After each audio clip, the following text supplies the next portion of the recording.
Mr. Speaker, ladies and gentlemen of the House, I think we're going to revisit what we've already discussed many times. Over and over again, we've heard with respect to this resolution that it does several things. We've heard that it embodies existing law. It does not. We're told that it embodies Roe versus Wade. It does not. We've pointed out those inconsistencies, and we've done it in committee, and we've done it in public, and we have invited our friends on the other side of the aisle to do what they say it does, which is embody Roe versus Wade and take into account existing law. And let me just repeat all the ways that it does not do the things that we're told that it does. And by the way, I was struck, before I do that, I was struck that the body down the hall had the opportunity, and frankly, Mr. Speaker, we wanted to have the opportunity here. We were told this was not coming up until tomorrow, but here we are talking about it today. The body down the hall even turned down the opportunity to protect a child that was born alive. I can recall a time in here when we had a bill on that topic where every single member of the other side of the aisle of the Democratic caucus voted against, similar to what the Senate did, protecting children who were born alive after a botched abortion.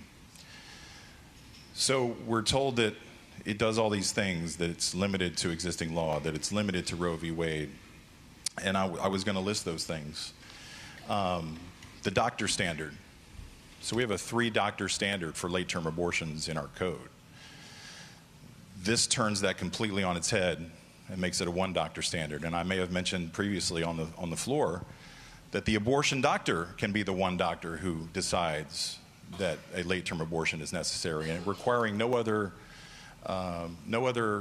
advice or consent from any other physician. With respect to existing law, we have a parental consent law in this state. That something that is this difficult, this important, this life or death, should involve a parent of a minor child. This doesn't protect that at all. And I think it was almost acknowledged when we did this before, that future court cases, future judges would look at this constitutional amendment, and this constitutional amendment will outright take the place of any state law to the contrary, including our parental consent law. So, Mr. Speaker, I regret that we didn't have the opportunity to discuss this as we were told we would have tomorrow, and that we are put in a position of just voting up or down on this without any further reflection from the other side that what they're doing goes way beyond what they say. It is way beyond the pale of, I think, what the public expects or desires in this space. I hearken back to maybe my words previously. If I didn't say it in here, I said it in the public. There was a recognition from many people, and this is not something that many people can find common ground on because it is a life or death decision. But there was a recognition, I think, on the part of our caucus, or the bulk of it, and our party, that we needed to find a place where the majority of Virginians were on this issue, even if the strong feelings on either side notwithstanding. That where Virginians were was that they were not for a ban of abortion. But guess where they're also not for? They're also not for this. And what this does is create an outright right to an abortion all the way up until birth without any limitations of any meaning whatsoever. And so who is the extremist, Mr. Speaker?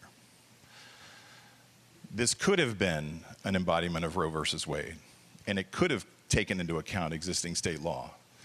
It does not do that. It goes well beyond those things. And so this will be judged eventually by the public. But they need to understand that it does not do the things that we read about in the talking points from the other side. This is abortion until birth with no restrictions. Thank you, Mr. Speaker.